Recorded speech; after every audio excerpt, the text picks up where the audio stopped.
सबसे पहले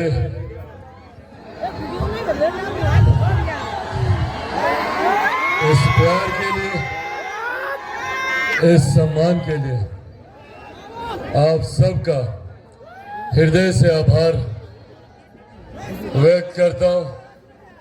बैठ जाए सब लोग। साथियों, आज आप लोगों के बीच एक खास उद्देश्य से, एक खास मकसद से आया हूं। साइड हो जाए भाई, लोग हैं उस तरफ, साइड हो जाए। एक खास उद्देश्य से बैठ जाइए। एक खास उद्देश्य से, एक खास मकसद से आया हूं। आप सब जानते हैं कि अगले 10 महीने में बिहार में विधानसभा के चुनाव होने वाले हैं और ये विधानसभा के चुनाव निर्धारित करेंगे हम लोगों के आने वाले 5 साल का भविष्य। और आज की तारीख में जब बिहार एक परिवर्तन के दौर से गुजर रहा है, जब बनिस्बत बाकी राज्यों के बिहार भी अब विकास की सीढ़ियों पे चढ़ने की कगार पर खड़ा है, ऐसे में ये चुनाव हम सबके लिए बहुत महत्वपूर्ण होने वाले हैं। हम लोगों ने एक लंबा समय बिताया ये सुनते हुए कि बिहार पिछड़ा है, बिहार पिछड़ा है, बिहार पिछड़ा है। अब ये समय है बिहार को एक विकसित राज्य बनाने का। भारत एक साथ आजाद हुआ, भारत के तमाम प्रदेश एक साथ आजाद हुए। तो ये सवाल हमें अपने आप से पूछने की जरूरत है कि क्या कारण रहा कि कहीं दिल्ली बंबई जैसे चमचमाते शहर बने तो वहीं दूसरी तरफ बिहार प्रदेश जो आजादी के 75 साल के बाद आज भी पिछड़ा प्रदेश कहलाता है। ये हमें अपने आप से पूछने की जरूरत है। इसके कारण रहे और सबसे बड़ा कारण रहा विरोधाभास की सरकारें। हमारे प्रदेश की ये विडंबना रही कि जब केंद्र में कोई सरकार थी तो राज्य में किसी और की सरकार। उदाहरण के तौर पर जब केंद्र में यूपीए की सरकार थी तो बिहार में एनडीए की सरकार थी। जब केंद्र में एनडीए की सरकार आई तो बिहार में महागठबंधन की सरकार आई। लगभग 27 साल हम लोगों ने ऐसे बिताए हैं जिसकी वजह से केंद्र और राज्य सरकारों में विरोधाभास रहा। परिणाम स्वरूप केंद्र सरकार की योजनाओं को राज्य सरकार ने धरातल पे नहीं उतरने दिया और राज्य सरकार की योजनाएं केंद्र सरकार ने स्वीकृत नहीं की, जिसका कारण रहा कि बिहार पिछड़ता गया। और ऐसे में कई ऐसे राजनीतिक दलों ने भी इन परिस्थितियों का फायदा उठाया, जिन्होंने हमें जाति के नाम पर बांटा, जिन्होंने हमें धर्म के नाम पर बांटने का काम किया।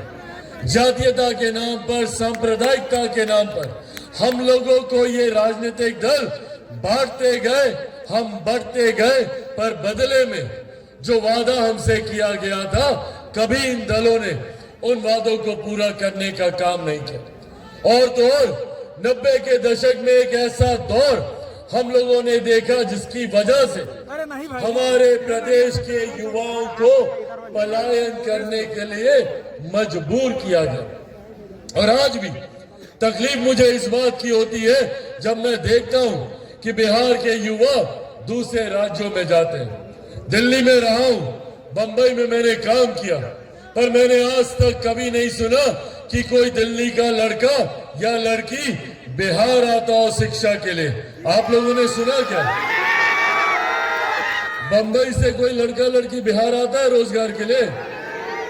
इस परिस्थिति को बदलना। और तकलीफ तब और ज्यादा होती है जब बिहार का लड़का लड़की दूसरे राज्य जाता है शिक्षा के लिए, रोजगार के लिए। और तो और दूसरे राज्य जाने के बाद बच्चा हो या बच्ची उसी राज्य में शिक्षा हासिल करता है, उसी राज्य में नौकरी हासिल करता है, वहीं पर घर खरीदता है, वहीं पर शादी करता है, वहीं पर बच्चे पैदा करता है और फिर उसी राज्य का होकर रह जाता है और अपने राज्य बिहार में वो प्रवासी कहलाता है। इस परिस्थिति को हम लोगों को बदलने की जरूरत है। बिहार फर्स्ट, बिहारी फर्स्ट इसी सोच का नाम है।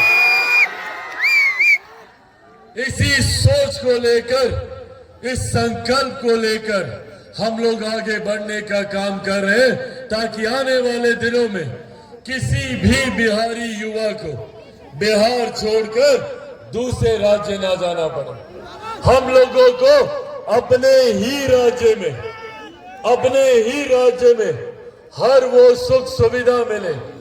हम लोगों को अपने ही राज्य में बेहतर शिक्षा के संस्थान मिले, बेहतर शिक्षा के लिए। आज भी मेरे बच्चे कोटा जाते हैं पढ़ाई करने के लिए। कोटा में पढ़ने वाला बिहारी, पढ़ाने वाला बिहारी, अधिकांश शैक्षिक संस्थानों के मालिक भी बिहारी, पर व्यवस्था राजस्थानी। क्यों ये व्यवस्था पटना में, भागलपुर में, दरभंगा में, सीतामढ़ी में, बिहार के अलग अलग जिलों में क्यों नहीं हो सकती? ये व्यवस्था हम लोगों को बनानी होगी। इसी की बात बिहार फर्स्ट और बिहारी फर्स्ट करता है। साथियों, हम लोग चाहते हैं कि एक ऐसे प्रदेश का निर्माण हो, एक ऐसे नए बिहार का निर्माण हो जहां पर न सिर्फ हमारे युवाओं के बेहतर भविष्य के लिए हर उचित संभावनाएं हो, बल्कि बुजुर्गों के भविष्य की भी सुरक्षा हम लोग मुहैया करें। महिलाओं की सुरक्षा, महिलाओं के सम्मान को हम लोग सुरक्षित रखें।